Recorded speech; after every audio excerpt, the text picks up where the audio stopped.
Donc, on va passer au prochain panel qui porte sur la fiscalité internationale. Donc, qu'en est-il du cas du Québec? On va se pencher donc sur c'est quoi la réaction du Québec face aux défis relatifs à la mondialisation des marchés, au commerce électronique. Je vous présente mes panélistes. D'abord, M. Raymond Bernier, qui a été président de la Commission des finances publiques de 2014 à 2018. M. Kash Agouyan, professeur de droit fiscal à la Faculté de droit de l'Université Laval. Kash, j'espère que je n'ai pas massacré votre nom de famille. Si tel est le cas, je m'en excuse profondément. C'est parfait, merci. Et Mme Ariane Hunter-Meunier, qui est avocate chez Davis, Wards, Phillips et Weinberg. Donc, on va commencer par Raymond, qui va nous donner quelques commentaires en ouverture. Alors, bonjour à tous les gens qui nous écoutent. Donc, effectivement, faisant ensuite à M. Godbout, je pense qu'on a un élément pour lequel les gouvernements devront travailler, ce sont les paradis fiscaux. Comme vous savez, la Commission des finances publiques a initié un dossier sur les paradis fiscaux, là maintenant sur une période de 2 ans.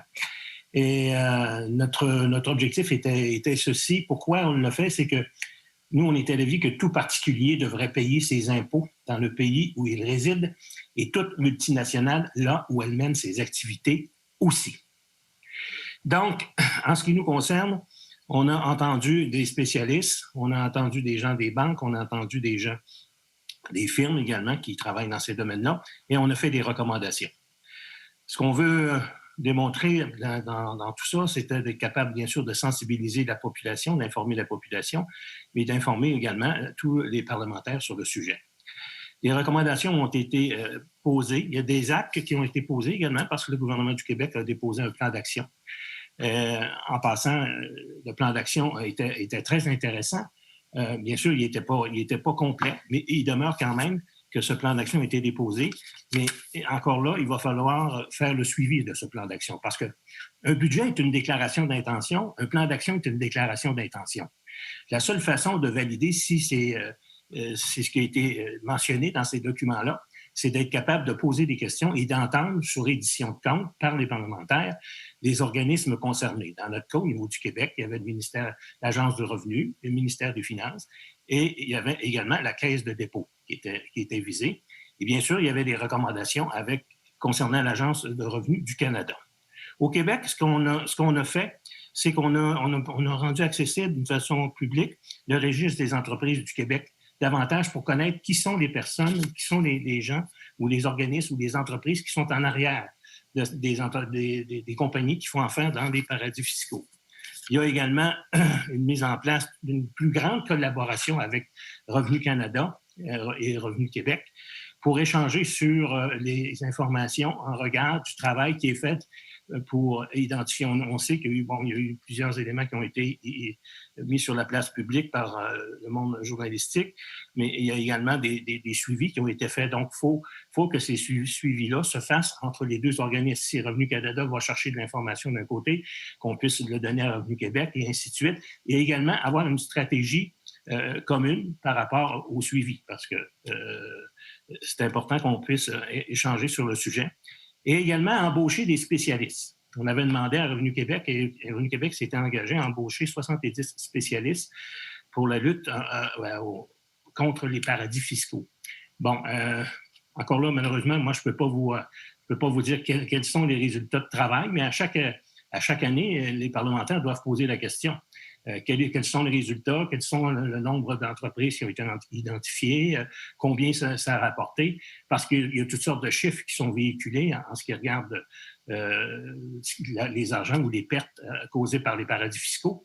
Donc, on doit être capable de visualiser et de connaître ces montants-là et également de poursuivre le travail dans ce sens-là. Et ça, moi, j'ai terminé mon mandat comme président de la Commission des finances publiques. On a fait des recommandations, les coprésidents, pour qu'on puisse poursuivre ce travail-là. Selon les dernières informations, il y aurait un travail qui serait entamé dans les prochaines semaines sur le sujet. Du côté du gouvernement du Canada, Ben, encore là, dans plusieurs budgets, il y a eu des annonces de fait sur des mesures qui vont être prises pour être capable de contrer les paradis fiscaux.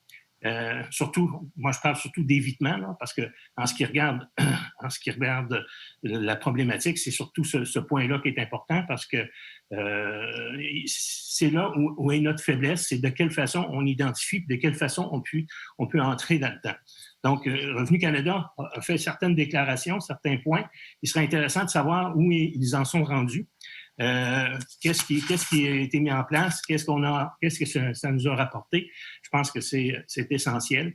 Il y a un rôle à jouer, bien sûr, par les journalistes et spécialistes ou des gens comme M. Godbout, bon, ainsi de suite, mais il y a un rôle important de par les parlementaires dans la reddition de comptes pour poser des questions aux organismes pour savoir là où ils sont, qu'est-ce qu'ils ont fait, comment ça se passe chez eux. Et je pense que ça devient un élément extrêmement important. Je pourrais en argumenter tout à l'heure sur des points additionnels sur quoi ils doivent travailler. On a à penser en ce qui regarde les ententes entre les pays pour la double, ne pas avoir de double imposition, mais dans plusieurs cas, ça devient un double évitement. Donc, c'est pas mieux.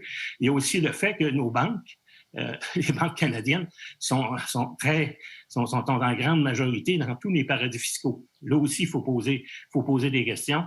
On veut contrer l'évasion, oui, mais l'évitement, qu'est-ce qu'on fait pour contrer l'évitement? Donc, il y a beaucoup de questions à poser à ces gens-là. On fait des déclarations, mais il faut valider par rapport aux actions qui ont été faites. Merci Raymond. Je vais passer à Ariane. En ouverture de la conférence, Brigitte et Lynn ont souligné le comportement proactif du Québec en matière de fiscalité. J'aimerais savoir comment ça s'incarne, entre autres, dans le dossier de la taxe de vente.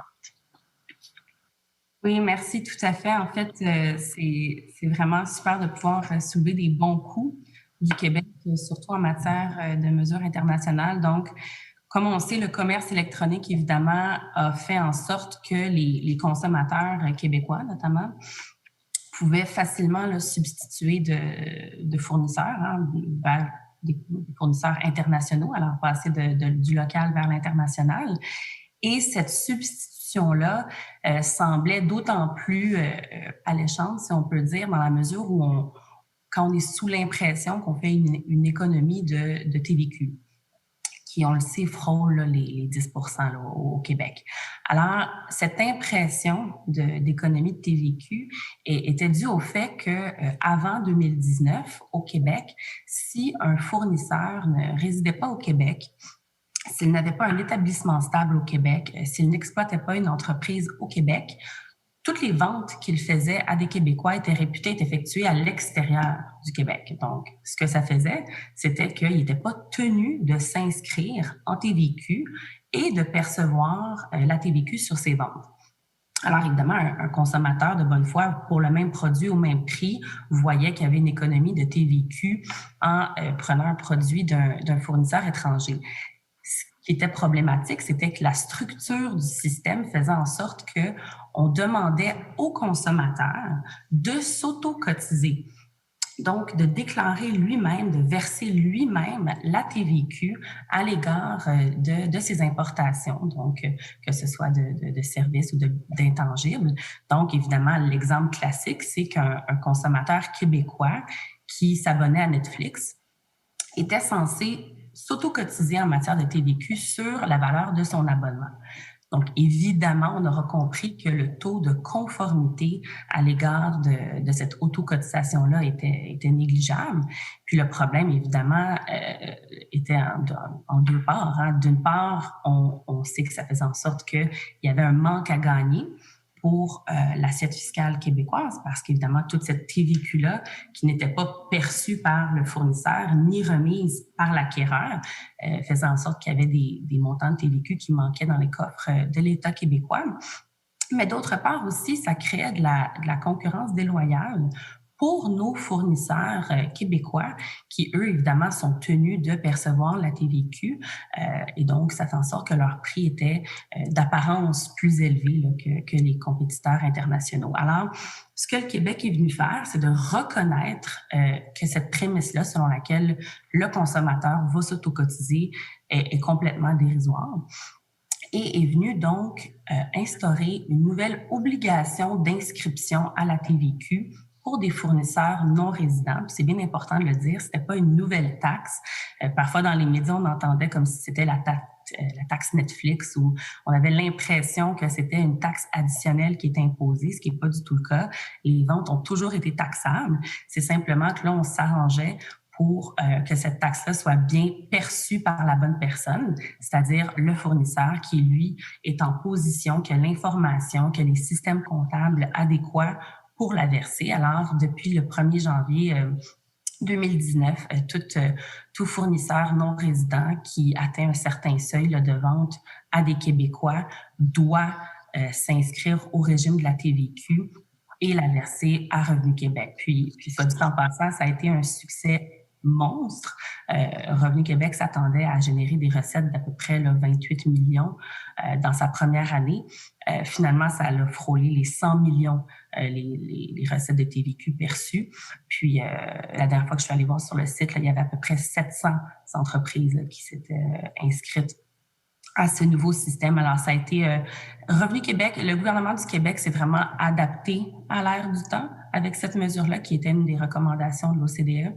Puis, ça s'est traduit par un franc succès et évidemment, là, c'est venu partiellement régler là, les deux enjeux que ça créait. Mais merci beaucoup, Ariane, de cette bonne nouvelle fiscale. On l'apprécie. Je me tourne maintenant vers Catch. Le Québec, si mes informations sont bonnes, est la seule province qui gère ses impôts, à part l'Alberta, qui gère l'impôt des entreprises. C'est bien ça? Tout à fait. Effectivement, lorsqu'on parle de la fiscalité de l'impôt au Québec par opposition des taxes, c'est vraiment, on parle de ce qu'on appelle un fédéralisme fiscal, dans le sens que Revenu Québec est la seule administration fiscale qui est chargée de l'administration de l'impôt de la province. En plus, comme on a vu, bien sûr, en matière de taxes, on charge aussi la TPS. Mais je voulais vous parler de ce qui se passe en impôt. Et j'ai envie de dire, puis ça rejoint un peu le commentaire de Maître Hunter Meunier, c'est que le Québec, il y a des bonnes nouvelles. Le Québec, depuis toujours, bon, on est dans un cadre de fédéralisme. Qui dit fédéralisme fiscal dit des limites constitutionnelles quant au pouvoir d'un État, d'une province comme le Québec. Mais nonobstant toutes ces limites-là, le Québec a toujours été avant-gardiste, je vous dirais, en matière de lutte contre la planification fiscale agressive. Dès 2009, lorsqu'il y a eu le livre vert sur la lutte contre les planifications fiscales agressives, entre autres avec l'avènement ou l'introduction de une pénalité sur la règle générale anti-évitement, ce qui n'a jamais existé et qui, à ce jour, n'existe pas au fédéral. Il y a eu cette volonté de Revenu Québec de s'inspirer des tendances mondiales, que ce qui se passe à l'OCDE, que ce qui se passe en Grande-Bretagne et ailleurs dans le monde, pour essayer de trouver des manières de combattre la planification fiscale agressive. Donc, ça vise bien sûr, il y a le volet international, mais il ne faut pas oublier que la planification fiscale agressive, ça peut aussi viser bien sûr le droit interne, mais ça peut viser la planification fiscale agressive interprovinciale. Donc, dans ce contexte-là, le Québec a toujours été avant-gardiste et ça continue avec l'adoption récente de projet de loi 42 à la fin de septembre dernier, dont j'aurai l'occasion d'y revenir. Mais ce que moi, je voulais aussi vous souligner, c'est qu'il y a eu de plus en plus, surtout suite au plan d'action, un désir puis une véritable constatation d'une collaboration, d'une concertation entre Revenu Québec et Revenu Canada. Donc, il y a eu ce désir et ce dialogue qui continue à se faire, d'une part, avec l'autorité fiscale québécoise, Revenu Québec, et l'autorité fiscale canadienne, qui est Revenu Canada. Je fais la nuance entre les autorités fiscales et le Parlement et donc Finances qui est en charge d'adopter des lois. Donc, il y a peut-être une impasse qui se passe entre la communication entre Revenu Canada et Finances Canada, mais ce que je peux vous dire, c'est qu'il y a un dialogue depuis 2009 et surtout depuis les 2 dernières années entre Revenu Canada et Revenu Québec. Et ça, comme soulignait M. Bernier, c'est extrêmement important. Comme soulignait M. Godbout, c'est important, cette concertation des autorités fiscales québécoises et de l'autorité fiscale canadienne sur des questions de planification fiscale agressive, surtout dans un contexte international. C'est comme ça qu'on va y arriver. Donc, on sait déjà qu'il y a, en vertu des lois, il y a ce qu'on appelle les cotisations miroirs. Donc, en vertu des lois, si Revenu Canada fait une cotisation, mais Revenu Québec, il y a des échanges d'informations qui sont prévus qui font en sorte que Revenu Québec peut émettre une cotisation sur la base du travail du fédéral et vice-versa. Mais au-delà des considérations légales, il y a aussi toutes ces ententes qui ont été faites d'échanges d'informations dans le but d'arriver à une vision commune. Et donc, ça se fait des deux parts. D'une part, si on se fie au fédéral, bon, je vous ai dit qu'ils n'ont jamais à ce jour adopté la pénalité sur la règle générale anti-évitement, mais ce qu'ils ont fait, par exemple, c'est de s'inspirer des règles de divulgation préventive obligatoires au niveau fédéral, au niveau québécois, qui ont été annoncées en 2009 pour prévoir la même chose ou un régime similaire en vertu de 237.1 de la loi fédérale. De l'autre côté, lorsqu'il y a eu tout le scandale avec le dossier KPMG et la réaction du fédéral pour venir limiter les divulgations volontaires, je fais juste une parenthèse, en gros, les divulgations volontaires, c'est la manière que les gens qui n'avaient pas déclaré leur impôt, souvent parce qu'ils faisaient de l'argent offshore sur les paradis fiscaux pour parler de ce que M. Bernier disait, avaient l'occasion de régulariser leurs affaires.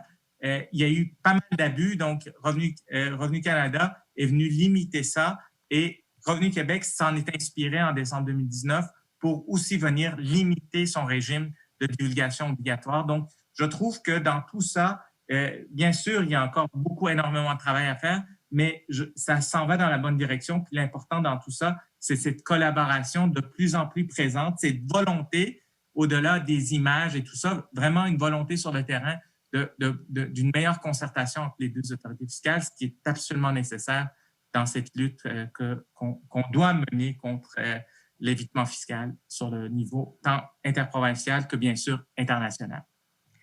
Cash, j'aimerais ça qu'on parle du dossier Uber, qui incarne probablement la quintessence de la complexité en fiscalité internationale. J'ai une question simple. Est-ce qu'on peut dire que Québec et Ottawa l'ont réglé ou est-ce qu'ils ont jeté la serviette? Je dirais ni l'un ni l'autre. Je ne pense pas qu'on a...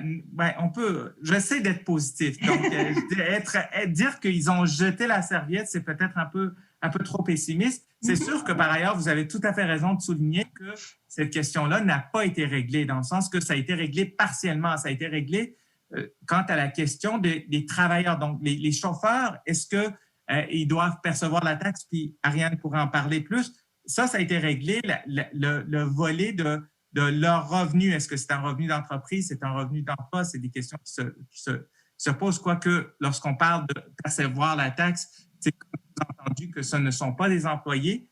Bon, ça a été réglé. Mais en ce qui arrive, Uber, en tant qu'entité corporative, ça n'a pas été réglé. L'imposition et c'est de ça, là, je ne veux pas avancer la discussion lorsqu'on parle des travaux de l'OCDE, mais c'est de ça qu'on veut regarder. On veut regarder, est-ce que le régime actuel, basé sur l'imposition des résidences permanentes, de places d'affaires permanentes, est-ce que ce régime-là est désuet ou non? Et donc, aujourd'hui, Uber, peu importe comment on le regarde, au niveau de l'impôt corporatif de l'entité, je ne vous parle pas des travailleurs qui travaillent pour Uber, ce travail-là, l'imposition de cette entité-là n'a pas été réglée à ce jour. Donc, je suis confiant que la serviette n'est pas peut-être jetée, mais il va falloir aborder cette question-là, effectivement.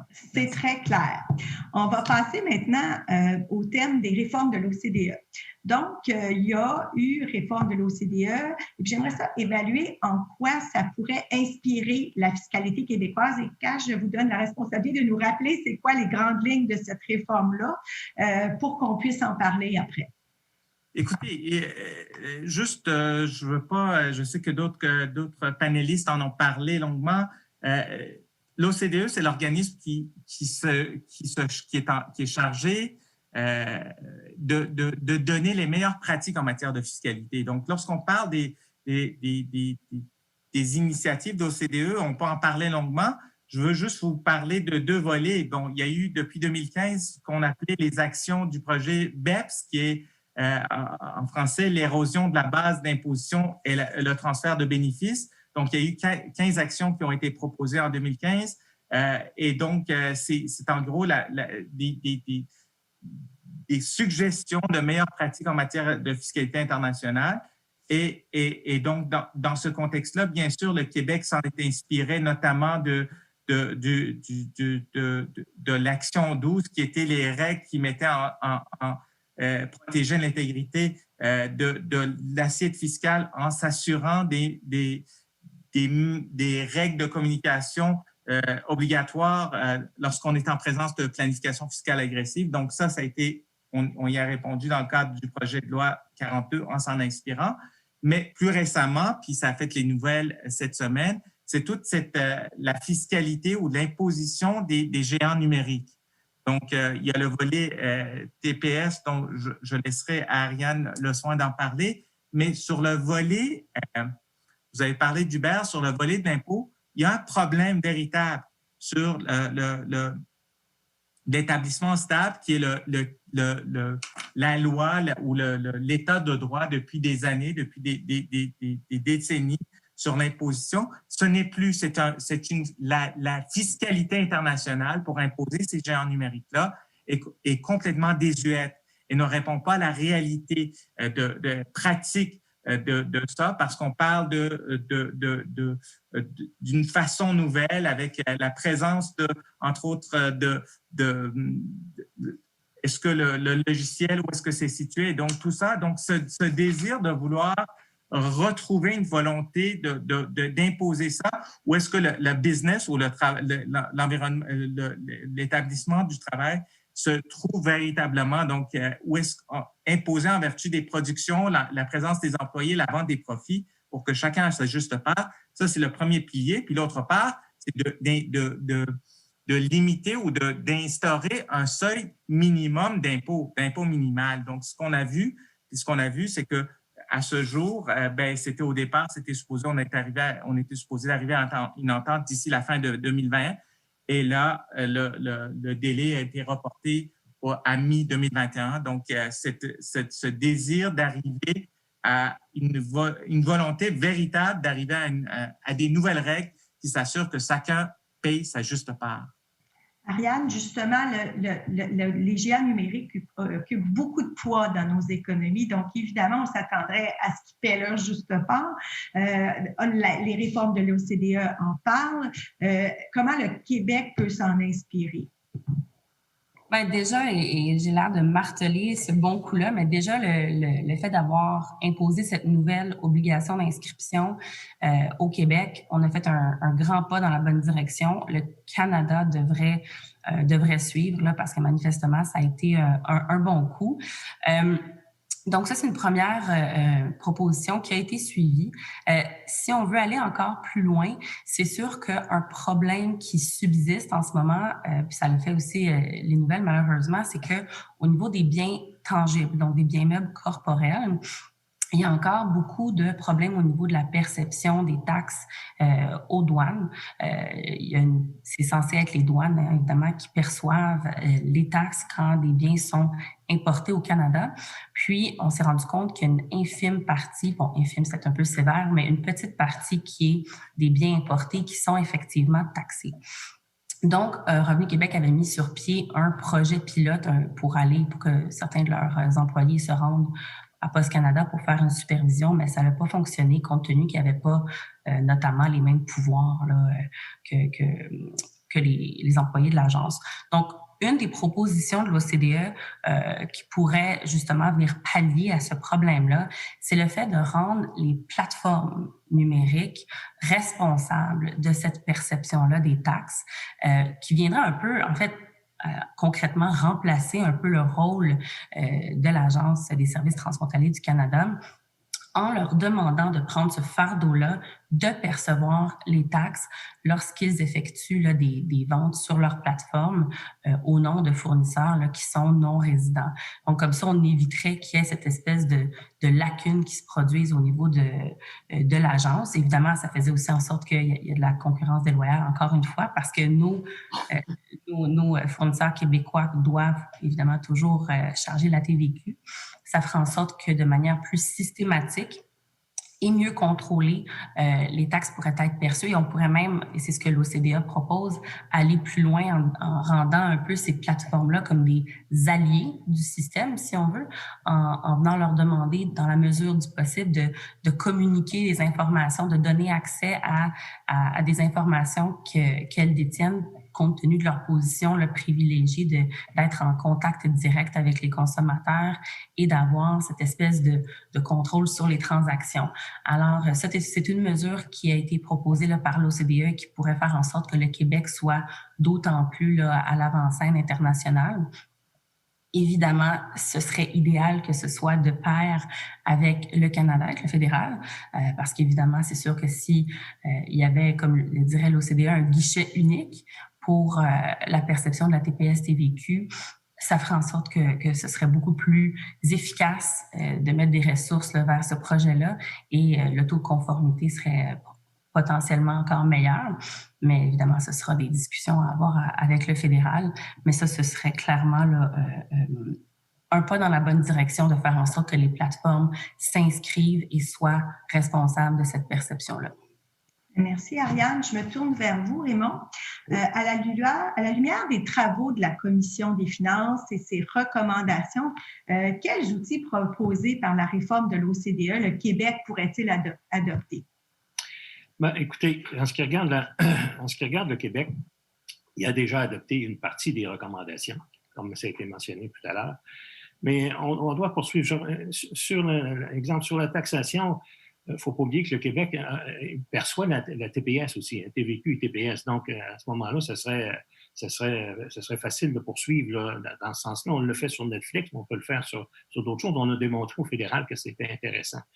Dans les recommandations de l'OCDE, ça implique que chacun des États devra faire un peu un sacrifice par rapport à leur autonomie de taxation, leur autonomie fiscale. Parce que plusieurs, actuellement, sont en attente de voir qu'est-ce qu'un pays va faire par rapport à l'autre. Si on fait ça, bien, l'autre pays va faire ça, puis lui, il va en ramasser plus, bon, et ainsi de suite. Donc, il faut être capable que chacun des États et des pays puissent faire le sacrifice de s'entendre entre eux, être capable de venir se partager l'assiette fiscale. Et ça demande bien sûr, comme je vous dis, des sacrifices au niveau autonomie fiscale, mais il faut absolument aller dans ce sens-là.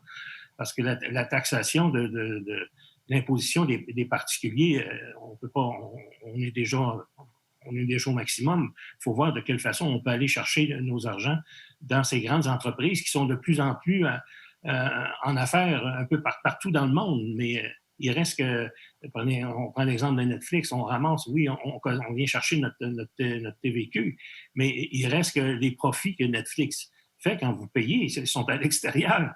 Donc, il faut être capable de se partager, d'aller chercher les argents sur l'activité de ces entreprises-là. Donc, comme je disais au départ, là où ils font affaire, il faut que ces entreprises-là payent également le juste part d'impôts. Donc, il faut s'enligner dans ce sens-là ensemble, mais ça prend une entente entre les pays. Il faut qu'ils soient capables de se parler, mais tout à l'heure, on pourra revenir sur les conséquences de ce qui se passe avec la COVID, mais si on ne le fait pas, chacun des pays, dans le moment, met en place toutes sortes de programmes, toutes sortes d'aides financières et les déficits sont faramineux. Mais à un moment donné, il va falloir regarder qu'est-ce qu'on fait avec ça. Et là, ça va prendre des dirigeants des élus qui vont être beaucoup plus raisonnables et ouverts à travailler sur le plan national et international pour s'entendre sur un impôt minimum, pour s'entendre sur différentes actions qui peuvent être posées. L'évitement fiscal, c'est pas, dans le moment, c'est pas criminel. C'est une action. Bon, est-ce qu'on rend ça criminel? On l'a fait avec l'évasion. Pourquoi pas avec l'évitement aussi, pour être capable de mieux contrer. De quelle façon on contrôle nos banques aussi? De quelle façon on contrôle nos entreprises qui font cette planification-là? Donc, ce sont tous des éléments importants. Puis je pense que le Québec, effectivement, a fait l'objet de leaders et dans ce domaine-là, sur les paradis fiscaux, sur la lutte sur la fiscalité internationale. Il faut poursuivre dans ce sens-là. Puis il faut être capable de s'asseoir, bien sûr, aux côtés du Canada, au niveau des réformes qui vont être proposées par l'OCDE et y participer pleinement. Je retiens de votre intervention, Raymond, deux voies. Je retiens la nécessité de courage et d'altruisme de la part des États et d'une responsabilisation et d'imputabilité de la part des entreprises, particulièrement les fameux géants du Web. J'entends ces deux lignes directrices que j'entends. Là, j'ai pris une décision. Nous avions un deuxième thème, mais il y a des trop bonnes questions qui sont posées dans le chat. Donc, je vais vous poser des questions qui viennent des participants. La première est la suivante. Nous avons beaucoup parlé d'autonomie fiscale dans les séances d'hier et comment les multinationales peuvent affecter l'autonomie des États. Qu'en est-il de l'autonomie fiscale du Québec pour ce qui est de taxer les géants du Web? Quelle est la marge de manœuvre? Donc, c'est la fameuse tension entre est-ce que l'État a encore du pouvoir ou est-ce qu'il est en train de laisser aller son pouvoir aux multinationales? Est-ce qu'il y en a un de vous qui voudrait répondre en premier à cette question? Ben, je pense que tout à l'heure, ça a été mentionné. Je vais laisser Ariane poursuivre, mais ça a été mentionné. Le Québec a quand même initié la taxation parce que c'est lui qui a le mandat de TPS et de TVQ. C'est le Québec qui cotise les deux taxes. Donc, à ce moment-là, je pense qu'on peut poursuivre dans le même sens. On le fait avec Netflix, mais pourquoi ne pas le faire avec les autres? Ariane, qu'est-ce que vous en pensez? Oui, mais c'est vrai, évidemment, on a vu que quand le fédéral a décidé de ne pas aller de l'avant avec je déteste l'appeler comme ça, mais la taxe Netflix, on a pris le taureau par les cornes, on a dit, nous, on le fait, puis ça a été un franc succès. On a cette possibilité-là de prendre des mesures pour justement, une des modes en ce moment, c'est de parler de la Digital Services Tax, la taxe sur les services numériques. Évidemment, certains pays sont un peu frileux parce qu'ils attendent les recommandations de l'OCDE à cet égard-là, mais très sommairement dit, c'est une taxe qui vient directement imposer le chiffre d'affaires des géants, les fameux géants du Web. Puis, en attendant, si on veut que l'OCDE arrive avec ses recommandations claires et qu'il y ait un consensus, il y a tout à fait la possibilité pour le Québec de mettre en vigueur une taxe sur les services numériques temporaire, si on veut, en se disant, dès qu'il y aura une recommandation mondiale, on va la suivre. Mais le Québec pourrait justement mettre en vigueur ce type de taxe-là, qui n'est pas une taxe là, sur la valeur ajoutée, là, ça peut être mêlant. C'est vraiment une taxe sur le chiffre d'affaires, mais ça vient directement imposer ce type d'entreprise-là et au niveau justement de leurs revenus et non justement au niveau de la taxe de vente qui peut être facilement refilée aux consommateurs. Donc, c'est une possibilité qu'on a. Je continue de croire que ce serait plus efficace si le Canada ne faisait que suivre le pas en matière d'obligation d'inscription. Mais effectivement, le Québec là, est en mesure d'implanter ce type de mesures-là dans l'intervalle. Ariane, est-ce que la France l'a imposé ou va l'imposer? Il me semble qu'il est question d'une taxe de 3 % Est-ce que c'est fait ou c'est à faire? C'est fait. OK. Donc, c'est fait et ça fonctionne? Ça fait combien de temps que ça fait? Ça fait quelques mois. OK. Puis là, en termes de... J'ai pas les chiffres avec moi, pour être honnête, là, en matière de... OK, mais c'est bien 3. Moi, en tout cas, j'ai un chiffre de 3 %. Tout à fait. OK. Donc, la France l'a fait. Il y a déjà un pays qui a décidé de le faire. Donc, on pourrait s'en inspirer et faire de même en souhaitant que le fédéral le fasse aussi. Oui, tout à fait, tout à fait. Il y a d'autres pays d'ailleurs qui l'ont fait aussi. Puis, évidemment, ils ont dû subir là, des menaces de certains pays. Mais effectivement, là, ils l'ont entré en vigueur. Là, puis, c'est quelque chose qu'on peut tout à fait faire. Là. Mais par contre, là, le gouvernement québécois actuel a indiqué qu'il aimait mieux attendre les recommandations de l'OCDE. Mais on sera en mesure de le faire si on voulait. OK. Et si je peux, oui, est-ce que je peux ajouter quelque chose? Oui, absolument. Effectivement, juste pour renchérir sur ce que Ariane et M. Bernier ont dit, effectivement, tout à fait, je pense que c'est très important, puis la question le soulève, là, les vrais acteurs dans ce débat-là, ce sont des autorités fiscales, ce sont des juridictions. Donc, ce n'est pas une guerre entre les juridictions et ces multinationales-là, ce sont une guerre qui sont entre les juridictions elles-mêmes. Donc, d'où l'importance d'arriver à une concertation, d'avoir justement, d'essayer d'éviter, c'est pas impossible, là, mais d'essayer d'arriver avec des solutions multilatérales, concertées, par opposition. Par exemple, je vous donne l'exemple, vous avez parlé de la France. Le problème avec la France, puis je salue leur courage, mais le problème, c'est justement le riposte américain. Donc, de dire, mais écoutez, vous faites ça, c'est facile de dire ça a rapport avec Trump, mais ça dépasse.